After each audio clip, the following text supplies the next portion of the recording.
찬송가 270장 편찮은 주님의 사랑과 찬양 드리겠습니다.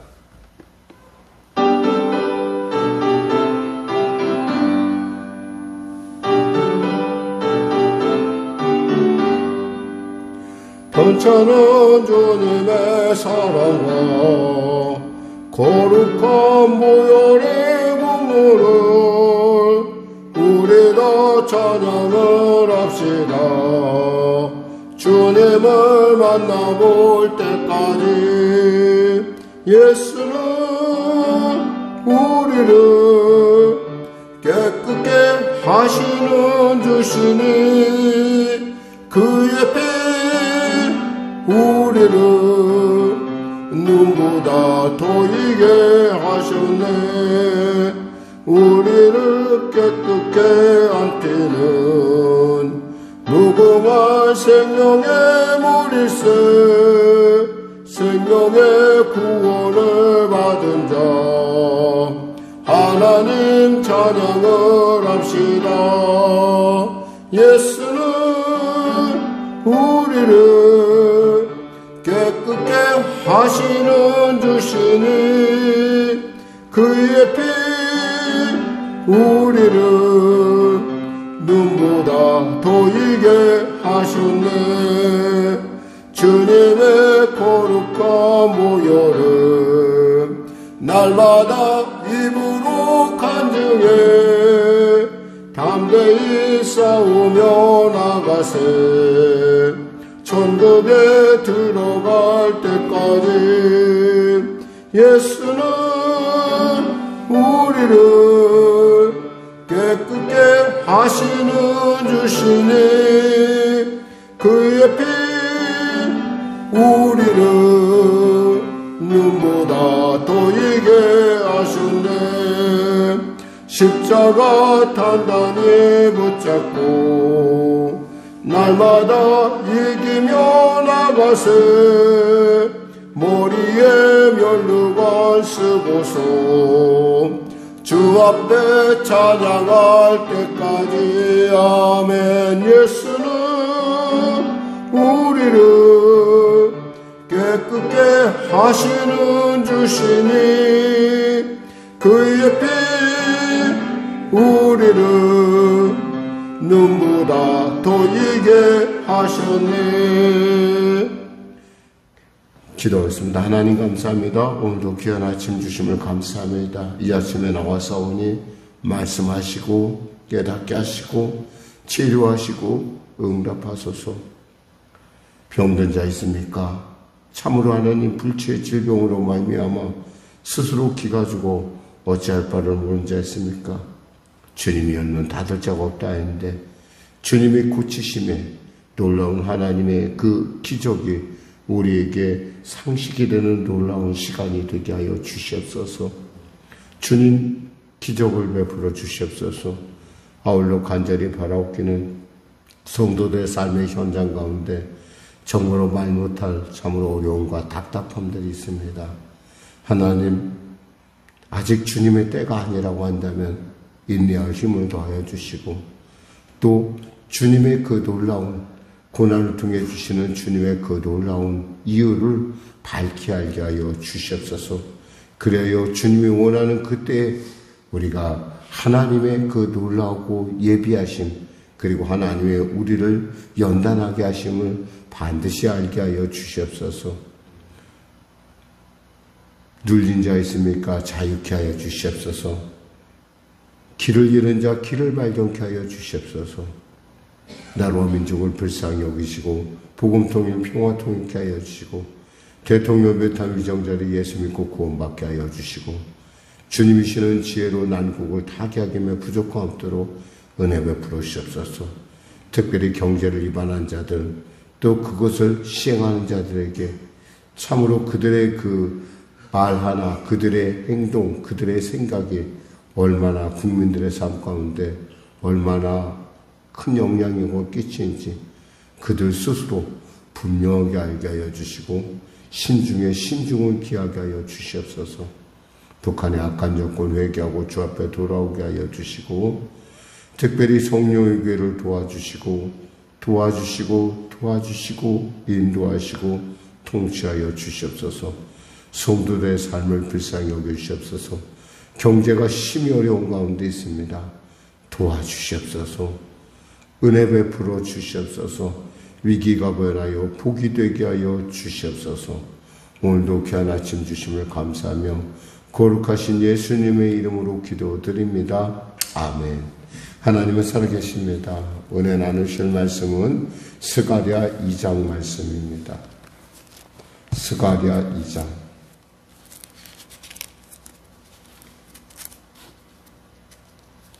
하나님 말씀 같이 합독하겠습니다. 내가 또 눈을 들어본 즉 한 사람의 측량줄을 그의 손에 잡았기로 내가 어디로 가느냐 물은 즉 그가 내게 대답하되 예루살렘을 측량하여 그 너비와 길이를 보고자 하노라 하고 말할 때 내게 말하는 천사가 나가고 다른 천사가 나와서 그를 맞으며 이르되 너는 달려가서 그 소년에게 말하여 이르기를 예루살렘은 그 가운데 사람과 가축이 많으므로 성곽 없는 성읍이 될 것이라 하라. 여호와의 말씀에 내가 불로 둘러싼 성곽이 되며 그 가운데에서 영광이 되리라. 오라 너희는 북방 땅에서 도피할지어다. 여호와의 말씀이라. 이는 내가 너희를 하늘 사방에 바람같이 흩어지게 하였음이니라. 여호와의 말씀이라. 바빌론 성에 거주하는 시온아 이제 너는 피할지니라. 만군의 여호와께서 이같이 말씀하시되 영광을 위하여 나는 너희를 노략한 여러 나라로 보내셨나니 너희를 범하는 자는 그의 눈동자를 범하는 것이라. 내가 손을 그들 위에 움직인즉 그들이 자기를 섬기던 자들에게 노략거리가 되리라 하셨나니 너희가 만군의 여호와께서 나를 보내신 줄 알리라.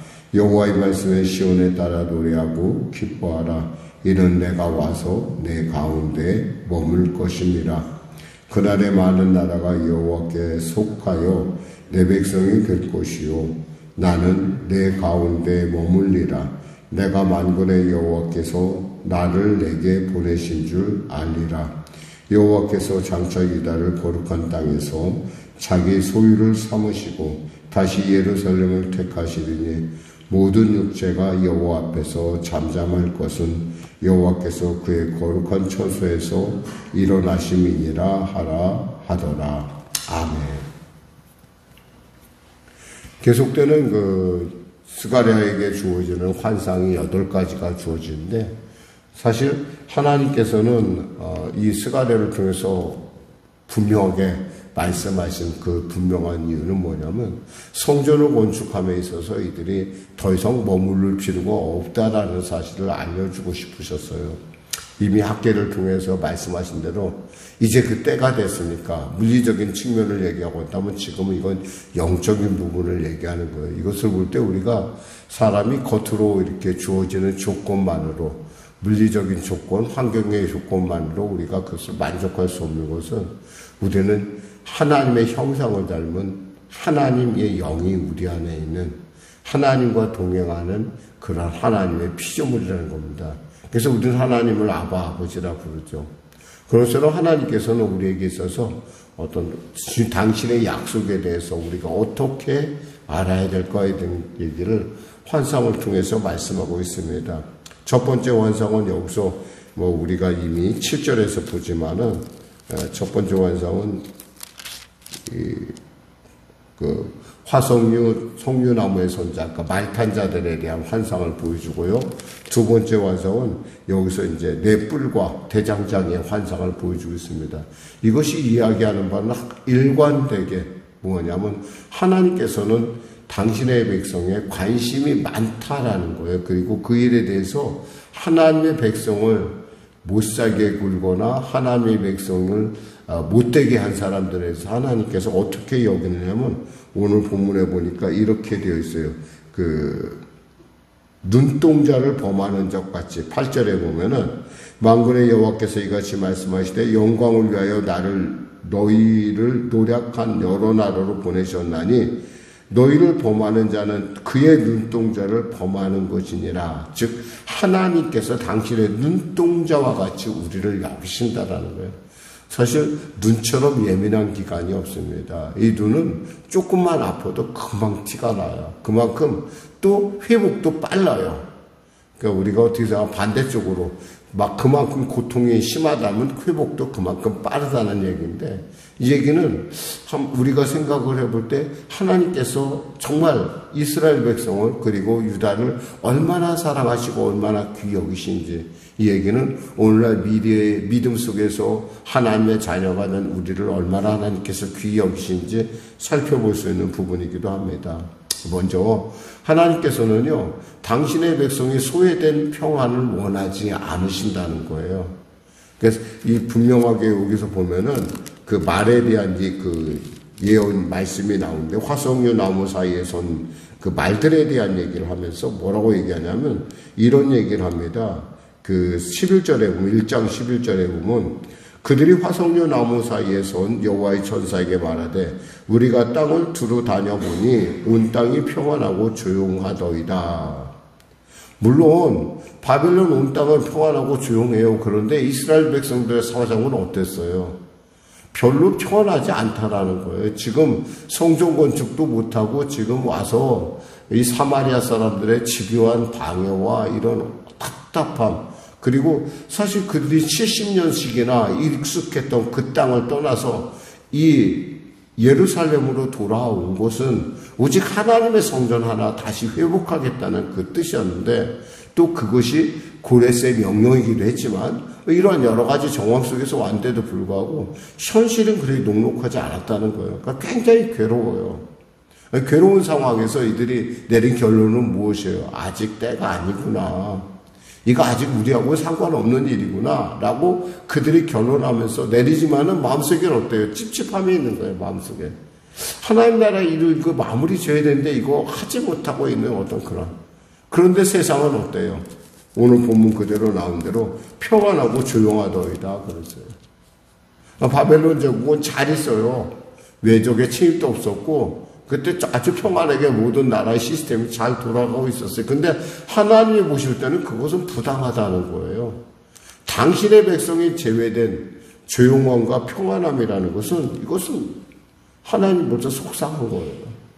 그러니까 하나님께서, 그래서 그 천사가 이런 중보 기도를 합니다. 12절에 보니까, 1장 12절에 보니까 이런 기도를 하죠. 유다 성읍을 불쌍히 여기시 아니하시려 하나이까 이를 노하신 지 70년이 되었나이다. 이제 끝났다 이거예요. 하나님이 약속한 이제 그 시간이 끝났는데 왜 그냥 저렇게 평안하게 조용하게 두고 보십니까? 라는 그런, 그거에 대해서 기도하며 탄원을 했을 때 하나님께서 분명하게 말씀하십니다. 이렇게 1장의 17절에 보니까 그가 외쳐 이르되 만군의 여호와의 말씀이 나의 성읍들이 넘치도록 다시 풍부할 것이라. 여호와가 다시 시온을 위로하며 다시 예루살렘을 택하리라 하라 하시니라. 그러니까 하나님께서 내가 회복시켜 줄 거야. 내가 분명히 회복시키고 이 평안이 깨질 거야. 우리는 사실 세상에 소망이 없을 때, 세상에 소망이 없는 사람들에게는 뭐가 필요합니까? 혁명이 필요한 거예요. 그래서 혁명이라는 말이 뒤집어진다는 말인데, 이렇게 왜? 나는 평안하면, 그 사람들이 평안하면 나는 괴롭다 이 말이에요. 뭔가 뒤집어져야지 뭔가 좀 평안할 것 같은. 그러니까 하나님이 그거에 대해서 알고 계시다는 거예요. 그러면서 내 뿔과 대장장의 환상을 보시는, 내가 그거에 대해서 분명히 행동할 거야 라고 예고하신 것입니다. 그러면서 2장 1절에 나타난 측량줄에 대한 얘기가 나오는 거예요. 이 측량줄에 대한 얘기는 뭐냐면, 건설을 하게 되면 일단 뭔가 지으려고 하면 먼저 땅부터 측량을 해야 돼요. 이건 뭐예요? 하나님께서 이미 일을 시작하셨다는 거예요. 하나님께서 일을 시작했는데 우리 눈에는 보이지 않을 뿐이에요. 하나님께서 줄을 쟀어요. 길이를 쟀어요. 넓이를 쟀어요. 그 얘기는 뭐예요? 내가 내 성전을 이렇게 그 너비와 길이를 재서 내가 이렇게 지을 거야 라고 하나님께서 이미 계획을 짰다라는 거예요. 그러면서 주님께서 이렇게 말씀하십니다. 너희 지금 북방에 있는데 거기서 빨리 피해 나와. 즉 뭐요? 고요하고 평안한 그러한 상태에 있는 그 바벨론에서 빨리 나오라는 얘기예요. 왜? 내가 그들을 손볼 것이라는 거예요. 왜? 그들이 너희들을 그들에게 맡기긴 했는데 그렇게 지나치게 하지 말라는 건데 너무 심하게 했다라는 거예요. 그래서 9절에 내가 손을 들어 그들이 움직인즉 그들이 자기를 섬기던 자들에게 노략거리가 되리라 하셨나니 너희가 만군의 여호와께서 나를 보내신 줄 알리라.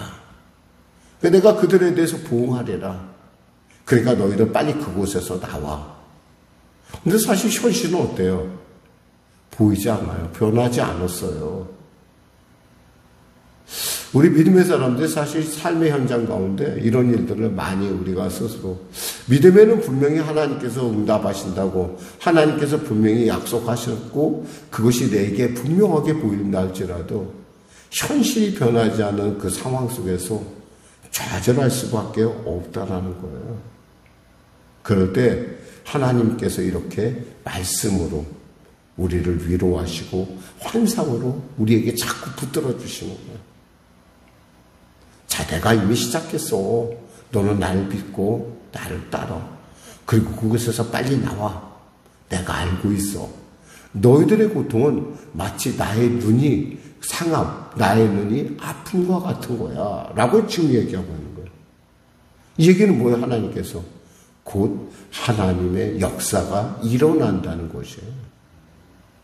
우리 예수 믿는 사람들은 있잖아요. 상황을 보는 것이 아니라 현실을 보는 것이 아니라 말씀을 보는 사람이에요. 그 말씀 속에서 하나님의 약속을 붙드는 사람이라는 거예요. 그 약속이 우리 안에, 그 말씀이 우리 안에 살아 움직일 때 우리는 현실을 이겨내는, 그래서 세상을 이기면 이것이니 믿음이라는 얘기가 나오는 거예요. 오늘 아침에 우리는 스가랴를 통해서 하시는 말씀을 우리는 분명히 들을 줄 알아야 돼요. 비록 변하지 않았어요. 그들은 너무 평안하고 잘 있어요. 근데 나는 괴로워. 나는 살겠어. 정말 너무너무 살겠어. 그런데 하나님의 마음이 나보다 더 상하시다는 거예요. 그러니까 위로를 받고 힘을 내라는 이런 환상을 통해서 하나님께서 주시는 것입니다. 사람이요, 꿈이 없으면 방자해져요. 교만해져요. 그러나 이렇게 하나님의 환상이 주어지면요, 그 환상을 따라감에 있어서 우리는 힘을 얻고 세상이 알 수 없는 기쁨을, 그 놀라운 기쁨을 우리가 누릴 수 있다라는 거예요. 사람들은 이해를 못해요. 아무것도 안 변했는데, 아무것도 없는데 어떻게 저렇게 태연자악하게, 어쩌면 저렇게 기쁘게, 어쩌면 저렇게 차냐고, 어쩌면 그렇게 남의 일같이 할까, 이런 생각을 할 수가 있어요. 사실 우리가 남의 일같이 하는 게 아니죠. 우리 역시도 괴롭고 힘들지만 말씀을 붙들고 그 자그마한 겨자씨만한 믿음 붙들고 우리가 나가는 거야. 근데 그 겨자씨 하나가요, 세상을 변화시키는 놀라운 이유가 된다는 것을 우리는 반드시 알아야 할 것입니다. 기도하겠습니다. 하나님 감사합니다. 말씀을 전했습니다.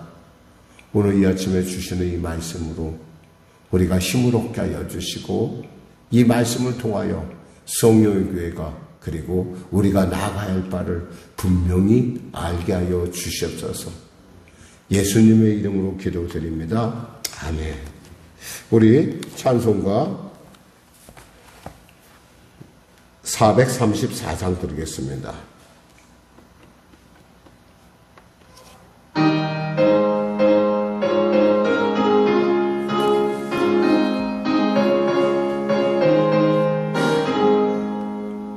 귀하신 친구에게 계시니 나 주 안에 늘 기쁘다. 그 피가 내 죄 씻으셨으니 나 주 안에 늘 기쁘다. 나 주 안에 늘 기쁘다. 나 주 안에 늘 기쁘다. 기쁘다. 주 나와 늘 동행하시니 나 주 안에 늘 기쁘다. 주 내 짐 대신 지었으니 나 주 안에 늘 기쁘다. 그 생명 버려 나를 구하니 나 주 안에 늘 기쁘다. 나 주 안에 늘 기쁘다. 나 주 안에 늘 기쁘다. 주 나와 늘 동행하시니 나 주 안에 늘 기쁘다.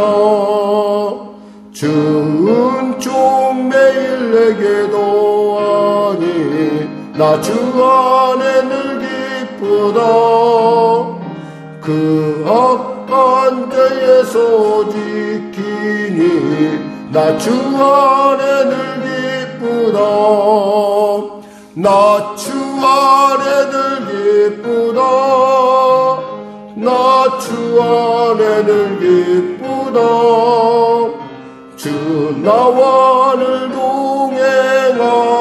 동행하시니 나 주 안에 늘 기쁘다. 하늘에 계신 우리 아버지, 아버지의 이름을 거룩하게 하시며 아버지의 나라가 오게 하시며 아버지의 뜻이 하늘에서와 같이 땅에서도 이루어지게 하소서. 오늘 우리에게 일용할 양식을 주시고 우리가 우리에게 잘못한 사람을 용서하여 준 것 같이 우리 죄를 용서하여 주시고 우리를 시험에 빠지지 않게 하시고 악에서 구하소서. 나라와 권능과 영광이 영원히 아버지의 것이